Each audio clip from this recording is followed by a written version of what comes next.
Benzema a marqué avec la Casablanca contre le Shakhtar ce mardi en Ligue des Champions. Karim Benzema 11 matchs et 11 buts toutes compétitions cette saison, entre un peu plus dans la légende du Real Madrid.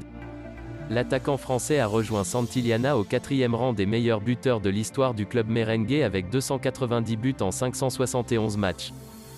Karim Benzema n'est plus qu'à 18 longueurs d'Alfredo Di Stefano 308 buts, 3e au classement. Alors que Pedri a prolongé et qu'Ansu Fati devrait suivre, le FC Barcelone chercherait aussi à prolonger le contrat d'Ousmane Dembélé. Il faut dire que le Français arrive au terme de son bail avec les Blaugrana cet été, et sera libre de s'engager où il le souhaite à partir du mois de janvier.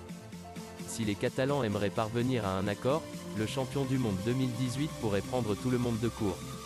D'après les informations de Foot Mercato, les discussions entre le Barça et le clan de l'international tricolore sont dans l'impasse. Alors que le club culé lui a proposé une baisse de salaire, lui qui touche actuellement 10 millions d'euros par an. Une aubaine pour Newcastle qui aurait proposé à l'ancien Rennais un contrat de 5 ans avec à la clé un salaire de 15 millions d'euros par an. S'il désirait aussi une prime qui serait du même montant que son salaire, le FC Barcelone serait dans la totale incapacité de céder à ses demandes. Seul motif d'espoir pour les culés, que Newcastle descende en Championship. Affaire à suivre. L'heure est à l'impatience côté Barça ce soir. En effet, les Blaugrana jouent leur avenir en Ligue des Champions contre le Dynamo Kiev à 18h45 après avoir subi 2 défaites cuisantes contre le Bayern Munich et Benfica. Si la victoire est obligatoire ce soir, le club culé pourrait néanmoins dans tous les cas d'annoncer une bonne nouvelle demain. D'après les informations de Sport, le FC Barcelone compterait bien officialiser la prolongation d'Ansu Fati demain. Celle-ci devrait à la manière de Pedri comporter une nouvelle clause de 1 milliard d'euros, et une conférence de presse pourrait avoir lieu le lendemain. Alors que son agent Jorge Mendes et Matteo Alemany ont trouvé un accord, l'international espagnol devrait prolonger jusqu'en 2027 avec les Catalans. Le Paris Saint-Germain s'est imposé face à Leipzig 3-2 lors de la 3e journée des phases de groupe de la Ligue des Champions. Malgré la victoire, la prestation collective des hommes de Mauricio Pochettino n'a pas convaincu. Comme très souvent depuis le début de saison, le PSG a été dominé mais a fini par s'imposer grâce à ses individualités. Hier, le club de la capitale a été surclassé par Leipzig dans tous les domaines. Le succès des Parisiens n'est dû qu'à un seul homme, Kylian Mbappé. Mécontents du contenu proposé par leur équipe, les supporters du Paris Saint-Germain ont critiqué l'entraîneur du PSG. En effet, les mauvaises prestations collectives irritent de plus en plus les twittos.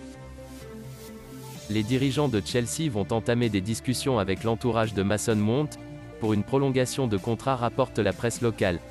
Actuellement, le milieu de terrain anglais est l'un des joueurs de l'effectif les moins bien payés, et pourrait voir son salaire doublé pour l'occasion.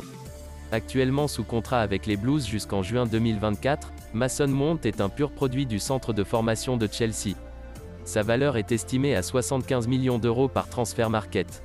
Les discussions à venir pourraient prolonger le contrat de l'international anglais jusqu'en juin 2026. Affaire à suivre. Muy buenas, cosas que se están viendo, que están mejorando y que todo eso parte de la base del tiempo, del conocimiento que van encontrando en cada día, ¿no? en el trabajo. Con el tiempo seguro que esas cosas van a ir funcionando mucho mejor, va a estar todo mucho más aceitado, pero sí que es verdad que el talento se encuentra y se encuentra fácil, y jugadores como Leo, por supuesto, Kylian o hoy Julian, que eran los 3 jugadores más ofensivos, tienen un enorme talento y está claro que esa conexión está más allá de la falta quizás de trabajo en conjunto. Bueno, yo creo que hicimos muchas cosas, sí, muchas cosas buenas. Creo que el equipo quizás no brilló, pero ha hecho cosas buenas. Dentro de la organización sostuvimos el partido en momentos difíciles. Creo que la organización también es importante. Creo que conseguimos 2 goles en transiciones. Teniendo superioridad, creo que ahí tenemos que darle una vuelta, analizar y tratar de mejorar ese tipo de situaciones.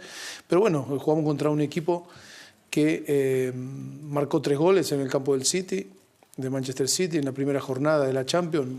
Tenemos que respetar también y darle también el valor al equipo contrario, que también tiene buenos jugadores y que desarrollaron una buena tarea. Varios candidatos que pueden ganar Balón de Oro este año. pero para mí seguro Karim es uno de ellos, como ha jugado este año y por su trayectoria y cómo ha jugado estos años, sobre todo últimos, pero siempre ha estado en el nivel top y por fin ha ganado un título con Francia también, que es también importante cuando se votan para ganar este premio. Por eso yo creo que es seguro uno de los candidatos y ojalá lo gana porque lo merece para mí.